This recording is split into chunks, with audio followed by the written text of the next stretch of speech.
I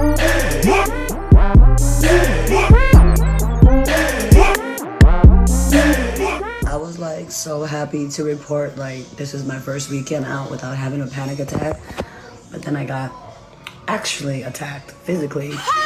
As you can see, I have a welt right here and a little welt right here. Don't worry, those bitches cannot fight.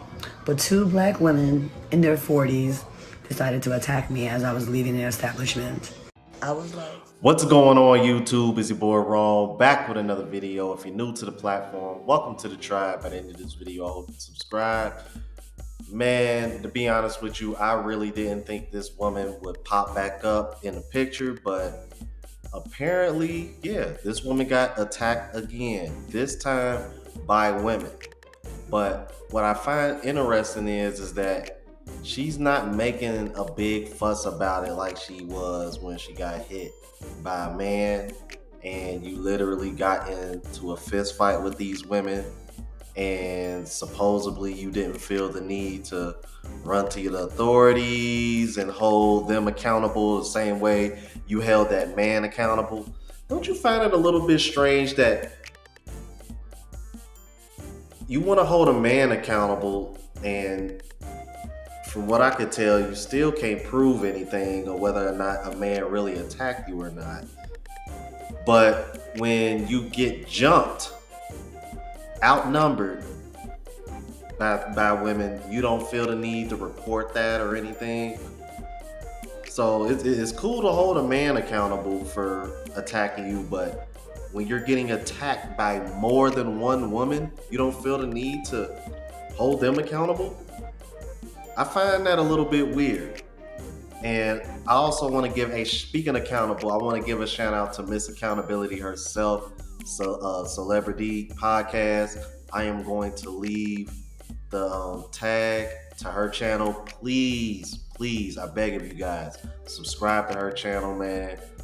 I wish we had more women like her, because when I tell you this is not the woman that you want to mess with, this is not the woman you want to mess with, bro. She will find that dirt and she will expose you. All right, now I'm gonna play these other clips that she showed as well. Check this out. and you're gonna look stupid when you find out what all the charges that y'all really out here trying to harm me for clout, trying to harm me for a man. Y'all don't even know how nasty and disgusting and disturbing he is. And the only reason why he's not arrested is because he has a lot of other charges coming from a lot of other women. If there's not a surviving Olan. Stop the cap. Yeah, that's why. Find out the person that y'all are so gung-ho on protecting. He's not a good person. He's not likable. He's very harmful. Me, on the other hand, I love y'all. I would never harm y'all. I would never hurt y'all. And y'all want to just attack me for no reason. And as for me, I have a lot of work to do. I have to go to anger management. I had no idea I was this angry. When this old thing happened, I spent so much time trying to take the high road. And you gonna look.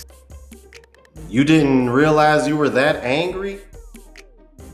Ma'am, why do you think you're getting so much backlash from men? We can tell that you are. You literally made up some bullshit and blamed a man for it. But then the second you got attacked by a woman, look how so nonchalant you are about the situation. Crazy, man. Keep it moving.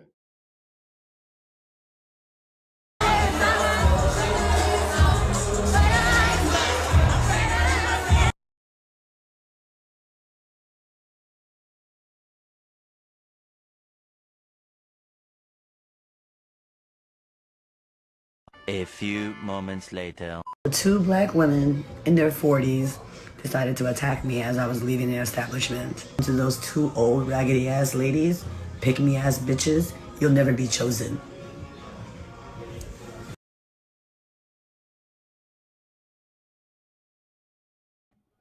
All right, two questions. Who are these two raggedy ass females that you're referring to?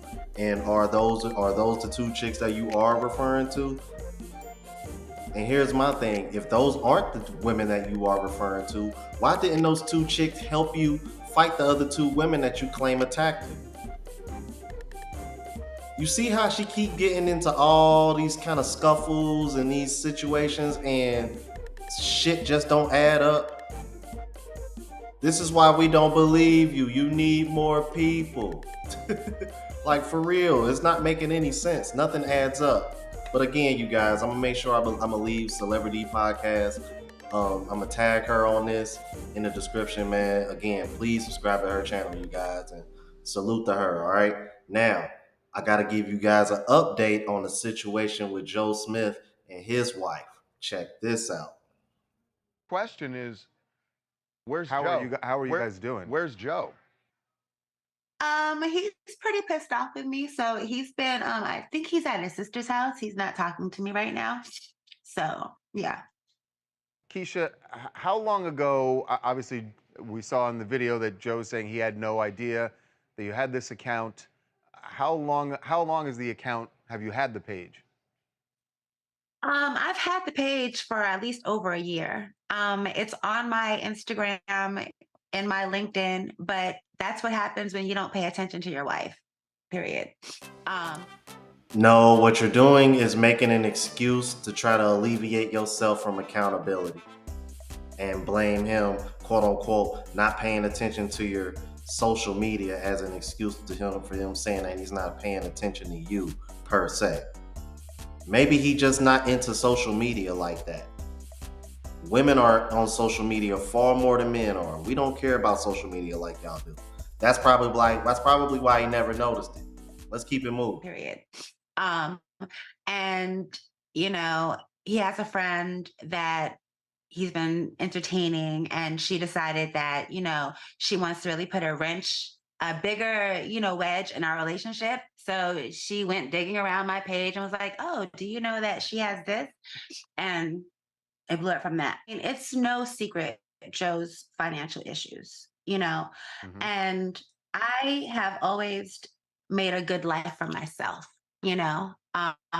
Before I met Joe, I was living overseas in Europe, and I had established myself as a singer, you know, and I came back here, you know, thinking that with his persona and who he was, once we got together and I found out who he was, that it would only take off, you know, other things. But, you know, not everybody's hustle and drive are the same.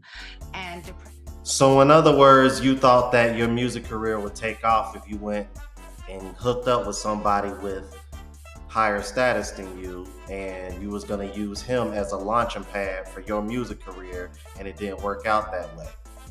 For real, her music probably trash. Let's keep it moving. The same.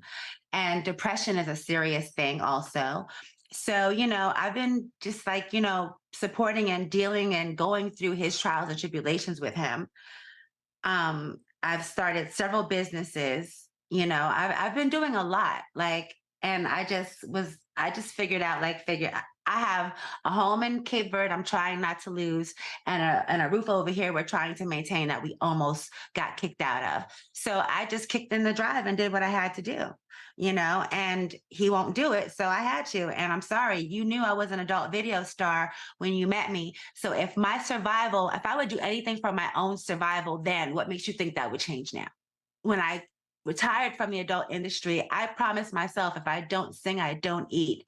So when, you know, my music career wasn't popping here when I left Germany and I stayed here for him, I figured, you know, I would, you know, start a business. I started a puppy friend social club business, a dog sitting business. And then COVID happened and that screwed everything up. I have a moving company, you know, that he actually works for me. Like, he works for my moving company. You know, I'm tired of being the one to figure shit out. So I figured it out the best way I know that can maximize the money that needs to come in, because I'm tired of living like, you know, I'm tired of living minimal, you know. It's not fair. And I don't understand how you could have had such a maximized life and be so content. This is ridiculous. But we've been together for almost 13 years, though. We've been together since 2012. Like after his retirement, and it really wasn't a retirement that he wanted. It was a forced retirement because he just got locked out after the lockout in the 2011 lockout. You guys remember? Right. You know, he just never got a new job. Nobody wanted him anymore. So, there was a depression, and I've been going, dealing with all of this stuff.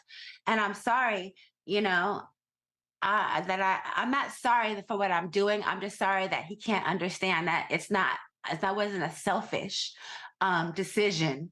It was a decision that I made. I made an executive decision when my man wasn't taking the lead. I really love Joe. I love him. If he never speaks to me again, I still will do things to help him or whatever I can because he's my family. He's like an intricate part of my life, and I just want the best for us. I wish he wanted that also. That's really where I'm at. I wish that he wanted the best for us because he's not really wanting the best for himself. So I can't expect him to do for me what he can't do for himself, I guess. And that's why I just did what I had to do. Have you drawn that line in the sand that you will continue doing OnlyFans? Unless something else happens that, changes that, no, I'm going to continue my OnlyFans. I think as a couple and just him individually, he needs counseling to help find out how to re-find himself and find his new place in the world. It's really hard once you've had a major career. You were this number one draft pick, and then everything ends. How do you deal with that? I don't want to be alone, but if that's what it has to be, that's what it has to be. But I don't think we'll have a divorce. I don't think so. I think he'll come around. Well, like I said in the previous video, when I first reacted to this situation, I knew I was right. I could tell by the way she handled it. I knew I was right. She runs this relationship. She wears the pants. He's working for her, literally. And she already said she is not going to give up that OnlyFans. And she has the nerve to think that, boy, I'm not even going to say nerve because he comes off a little weak, so he might fuck around and come back. But I pray to God, bro, if he has any sense, bro, divorce this woman, cut your ties with her. I don't care what you got to lose, bruh. Split. You need to cut ties with her and start over on your own, bro. Move on. Because this ain't even worth putting up with, man. She literally emasculated you for the whole world to see. And this is exactly what men are trying to get the fuck away from. Because women think this shit is cool. And they think we're just supposed to accept it and take it up the ass. Metaphorically speaking, all right? Jesus Christ. Y'all let me know what y'all thought about this, man. If you're new to the platform, please subscribe. OGs, I appreciate the love and support. Make sure y'all hit that bell notification. That way y'all know when I'm uploading. Hit the like button because it helps with the algorithm and helps me reach a broader audience. Also, look out for the travel vlog channel, Unplugged Traveler. Link is in the description, as well as my latest mixtape, Colombian Soul Volume 2. And if you want to purchase any other merch, Spreadshot.com link is in the description as well. Until the next video, you guys, deuces.